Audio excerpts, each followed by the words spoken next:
Hello student, most welcome. चलिए लिखेंगे जागरण संपादकीय 18 अप्रैल 2026 का डिक्टेशन। डिक्टेशन लिखने से पहले इसमें आने वाले कुछ हार्ड वर्ड और वाक्यांश की आउटलाइनों पर एक नज़र डालते हैं। यदि आपको इसका पीडीएफ चाहिए तो आप हमारे Telegram channel shorthand with Vivek से इसका पीडीएफ भी डाउनलोड कर सकते हैं। टेलीग्राम चैनल तक पहुंचने के लिए इस वीडियो के डिस्क्रिप्शन में लिंक दिया है, या आप टेलीग्राम पर सर्च करेंगे short hand with Vivek without space तो आपको आसानी से मिल जाएगा।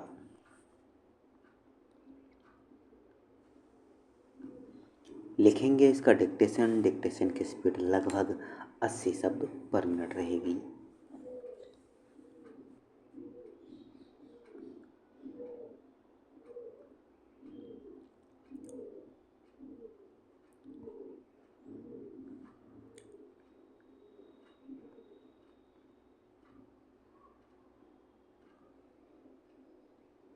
चलिए डिक्टेशन स्टार्ट करेंगे 5 सेकंड बाद।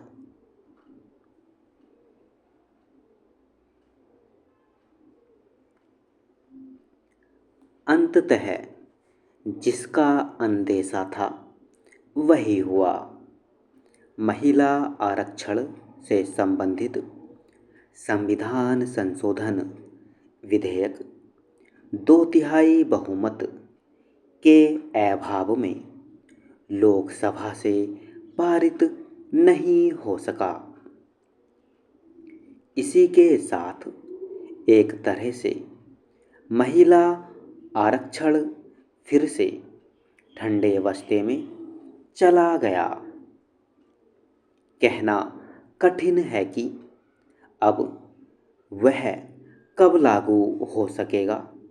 यदि पक्ष विपक्ष के बीच निकट भविष्य में कोई सहमति नहीं बनती तो आसार यही है कि महिला आरक्षण 2034 के लोकसभा चुनाव के पहले क्रियान्वित नहीं हो सकता। महिला आरक्षण में और अधिक देरी दुर्भाग्य की ही बात होगी। ध्यान रहे, महिला आरक्षण के सामने को साकार करने में पहले ही बहुत देर हो चुकी है। महिला आरक्षण का विचार करीब 3 दशक पहले राजनीतिक विमर्श का विषय बना था। इसके बाद सभी दल महिला आरक्षण के पक्ष में बातें तो करते रहे, लेकिन वे उसके लिए मन से तैयार नहीं हुए। इसी कारण महिला आरक्षण संबंधी विधेयक कई बार संसद में पेश होने के बावजूद आगे नहीं बढ़ सका।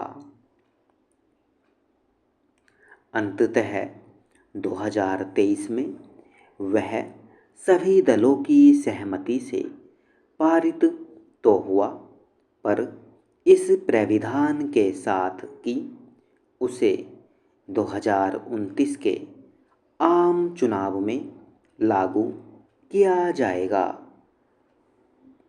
इसका कारण 2021 में होने वाली जनगणना में विलंब होना रहा।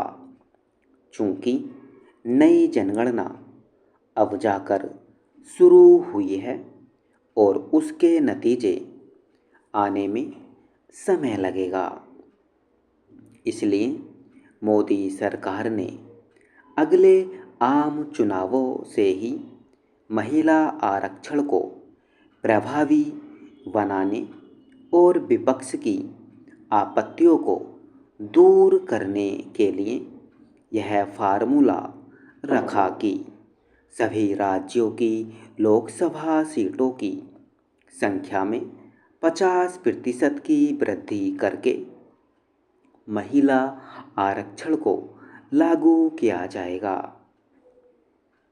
पता नहीं क्यों विपक्ष को सभी राज्यों की लोकसभा सीटों में 50% की वृद्धि का फार्मूला रास नहीं आया, जबकि इससे किसी भी राज्य और विशेष रूप से दक्षिण के राज्यों के राजनीतिक हितों की कोई क्षति नहीं होने जा रही थी।